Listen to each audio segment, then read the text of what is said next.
Hello students, आइए देखते हैं चैप्टर 5 की दूसरी हेडिंग तना के बारे में। पिछले वीडियो में हमने रूट के बारे में बताया था, जड़ के बारे में। तो आइए स्टार्ट करते हैं तना स्टेम के बारे में। ध्यान से आप समझें, ऐसे कौन से अभिलक्षण हैं जो तने तथा मूल में विभेद स्थापित करते हैं। ठीक है, तो कौन से ऐसे लक्षण होते हैं पौधे में जो तना और जड़ में अंतर बताते हैं। ठीक है, तना अक्ष का ऊपरी भाग है। तना जो है वो अक्ष का कौन सा भाग है? ऊपरी भाग है। जबकि जड़ क्या है? निचला भाग है। ठीक है, अक्ष का निचला भाग है। तना अक्ष का ऊपरी भाग है जिस पर शाखाएं, पत्तियां, फूल तथा फल होते हैं। ठीक है, तो तना क्या होते हैं? तना जो है अक्ष का ऊपरी भाग है जिस पर शाखाएं, पत्तियां, फूल तथा फल होते हैं। यह अंकुरित बीज के भ्रूण के प्रांकुर से विकसित होता है। ठीक है, यह तना किससे बनता है? अंकुरित बीज के भ्रूण के प्रांकुर से विकसित होता है। जबकि जड़ किससे बनता है? मूलांकुर से। जड़ जो है वह अंकुरित बीज के मूलांकुर से रूट बनता है, जड़ बनता है। जबकि तना जो है अंकुरित बीज के भ्रूण के प्रांकुर से विकसित होता है। तने पर गांठ तथा पोरियां होती हैं। तने पर क्या पाई जाती है? गांठ और पोरियां पाई जाती हैं। तने पर गांठ तथा पोरियां होती हैं। तने के उस क्षेत्र को जहां पर पत्तियां निकलती है उसे गांठ कहते हैं। ठीक है, तो तने पर गांठ तथा पोरियां पाई जाती हैं। तने के उस क्षेत्र को जहां पर पत्तियां निकलती हैं उस क्षेत्र को क्या कहते हैं? गांठ कहते हैं। ये गांठें अंतस्थ अथवा कक्षीय हो सकती हैं। ठीक है, जो गांठें हैं वे अंतस्थ हो सकती हैं अथवा कक्षीय हो सकती हैं। ठीक है, जब तना शैशव अवस्था में होता है, देखिए जब तना शैशव अवस्था में होता है तब वह प्रायः हरा होता है और बाद में वह काष्ठीय तथा गहरा भूरा हो जाता है। ठीक है, तो आप देख रहे हैं कि तना और जड़ में क्या अंतर है। तो तना और जड़ में आप अंतर कर सकते हैं। तना जो है वह अक्ष का ऊपरी भाग है जबकि जड़ जो है वह निचला भाग है। तने पर क्या होते हैं? तना पे शाखाएं, पत्तियां, फूल तथा फल होते हैं जबकि जड़ पर ऐसा नहीं होता है। यह अंकुरित बीज के भ्रूण के प्रांकुर से विकसित होता है। ठीक है, तना जो है अंकुरित बीज के भ्रूण के प्रांकुर से विकसित होता है। जबकि जड़ किससे बनता है? रूट किससे बनता है? अंकुरित बीज के भ्रूण के मूलांकुर से बनता है। तने पर गांठ तथा पोरियां होती हैं। तने पर गांठ तथा पोरियां होती हैं। तने के उस क्षेत्र को जहां पर पत्तियां निकलती हैं उसे गांठ कहते हैं। ठीक है, ये गांठें अंतस्थ अथवा कक्षीय हो सकती हैं। जब तना शैशव अवस्था में होता है तब वह प्रायः हरा होता है और बाद में वह काष्ठीय तथा गहरा भूरा हो जाता है। ठीक है, अब आते हैं तने का क्या कार्य होता है इसके बारे में देखते हैं। तने का जो प्रमुख कार्य है वह शाखाओं को फैलाना। तने का प्रमुख कार्य शाखाओं को फैलाना, पत्ती, फूल तथा फल को संभाले रखना। ठीक है, पत्ती, फूल तथा फल को संभाले रखना। ठीक है, शाखाओं को फैलाना। यह पानी, खनिज, लवण तथा प्रकाश संश्लेषी पदार्थों का संवहन करता है। ठीक है, तो तना जो है वह पानी को पहुंचाने का काम, खनिज, लवण तथा प्रकाश संश्लेषी पदार्थों के संवहन का कार्य करता है।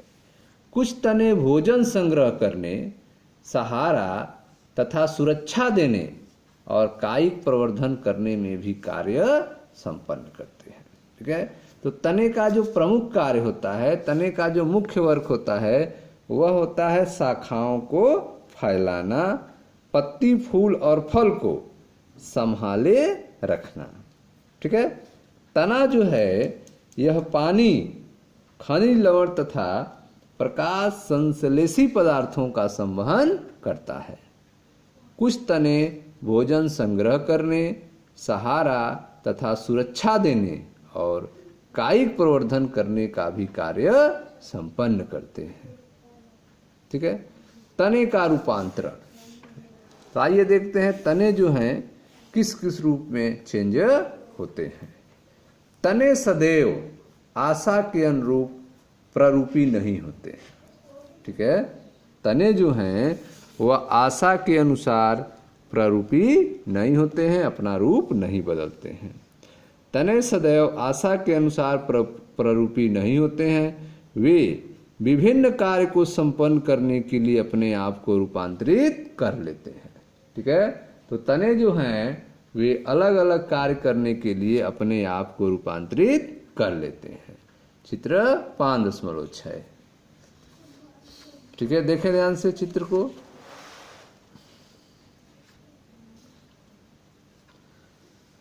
सलजम, गाजर, शकरकंद, एस्पेरेगस, यह आपका श्वसन मूल। ठीक है, इसके बारे में आप पिछले वीडियो में पढ़े थे, पत्ती के बारे में। किसके बारे में पढ़े थे पीछे? जड़ के बारे में, रूट के बारे में।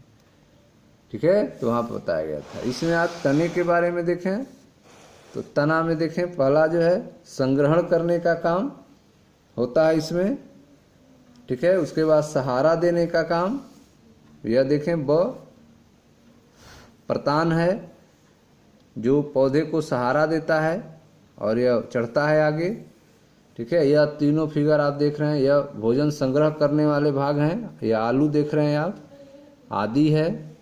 ठीक है, यह भोजन संग्रह करने का काम करते हैं। यह देखें एक पौधा है, ठीक है, सीताफल का, जिसमें यह टेंटिकल्स निकल रहे हैं, प्रतान निकल रहे हैं, जिसकी सहायता से यह पौधा चलता है, ऊपर चढ़ता है।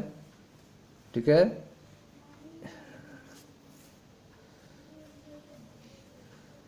यह जो है आप देखें रूपांतरित तना है जो कांटे में चेंज हो चुका है।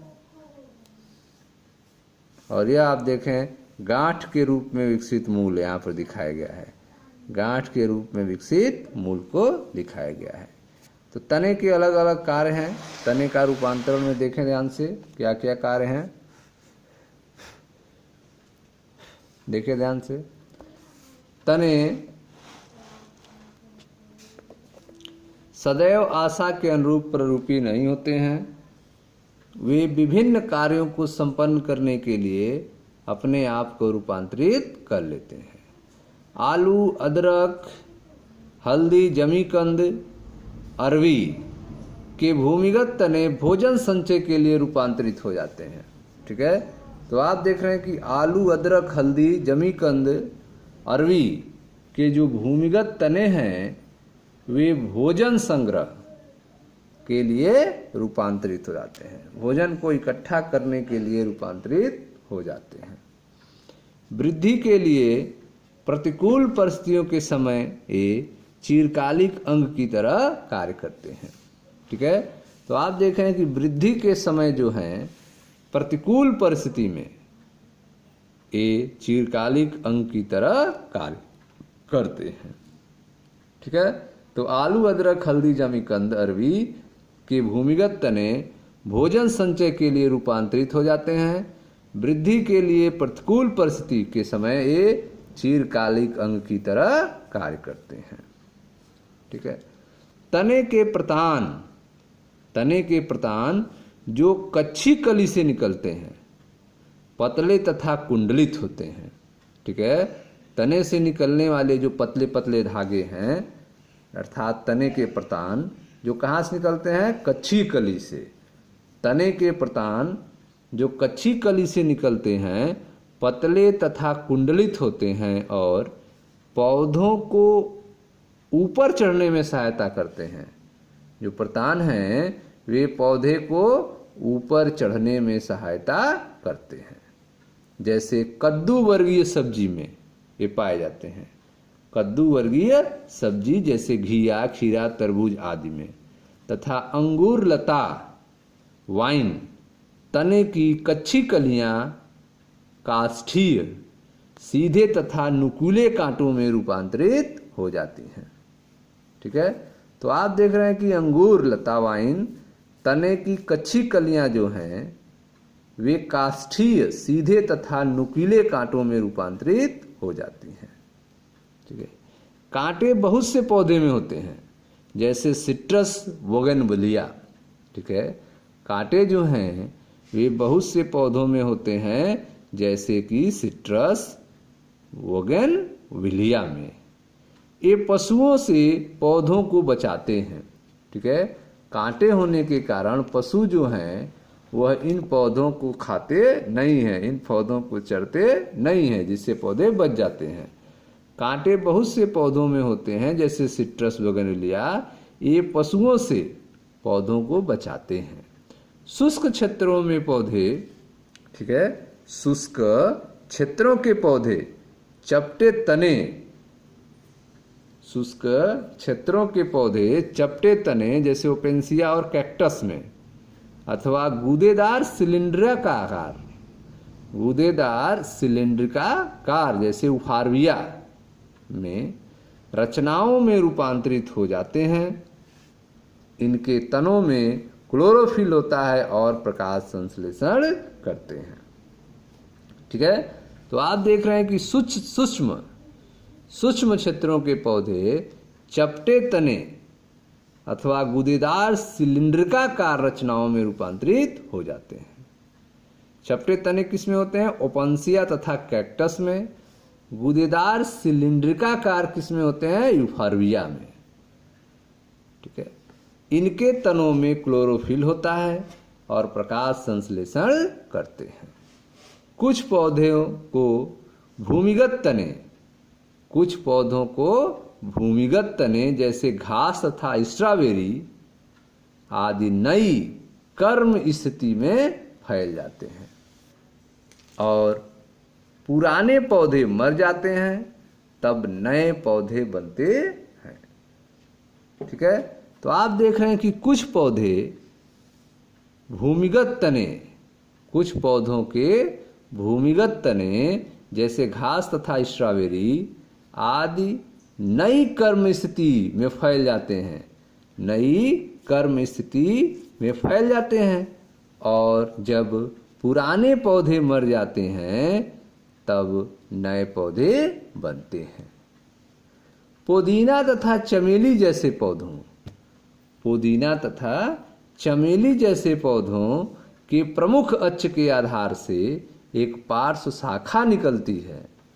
पुदीना तथा चमेली जैसे पौधों में प्रमुख अक्ष के आधार से एक पार्श्व शाखा निकलती है और कुछ समय तक वायवीय वृद्धि करने के बाद मुड़कर जमीन को छूते हैं। ठीक है। तो पुदीना तथा चमेली जैसे पौधों में प्रमुख अक्ष के आधार से एक पार्श्व शाखा निकलती है और कुछ समय तक वायवीय वृद्धि करने के बाद मुड़कर जमीन को छूते हैं। पिस्टिया तथा आइकोर्निया जैसे कली पादपों में एक पार्श्वी शाखा निकलती है जिसकी पोरियां छोटी होती हैं और जिनके प्रत्येक गांठ पर पत्तियों का झुंड तथा फूल का गुच्छा पाया जाता है। ठीक है। पिस्टिया तथा आइकोर्निया, पिस्टिया तथा आइकोर्निया जैसे कली पादपों में, पिस्टिया तथा आइकोर्निया जैसे कली पादपों में एक पार्श्व शाखा निकलती है जिसकी पोरियां छोटी होती हैं और जिसके प्रत्येक गांठ पर पत्तियों का झुंड तथा फूल का गुच्छा तथा क्राइसेंथियम अर्थात गुलदावरी में पार्श्वी शाखाएं आधार तथा भूमिगत तने से निकलती हैं और मिट्टी के नीचे क्षैतिज रूप से वृद्धि करते हैं, उसके बाद बाहर निकल आती हैं और पत्तियां युक्त परोह बनाती हैं, पत्तियां युक्त परोह बनाती हैं। ठीक है। तो पिस्टिया तथा आइकोर्निया जैसे कली पादपों में एक पार्श्व शाखा निकलती है जिसे पोरियां, ठीक है, एक पार्श्व शाखा निकलती है जिसमें पोरियां छोटी होती हैं और जिसके प्रत्येक गांठ पर पत्तियों का झुंड तथा फूल का गुच्छा तथा क्राइसेंथेमम गुलदावरी में पार्श्वीय शाखाएं आधार तथा भूमिगत प्रमुख तनों से निकलती हैं और मिट्टी के नीचे क्षैतिज रूप से वृद्धि करती हैं और उसके बाद बाहर निकल आती हैं और पत्तियों युक्त परोह बनाती हैं। ठीक है, तो यह था आपका तने के रूपांतरण के बारे में। ठीक है स्टूडेंट्स, तो नेक्स्ट वीडियो में हम लोग पढ़ा जाएगा पत्ती के बारे में। Thank you.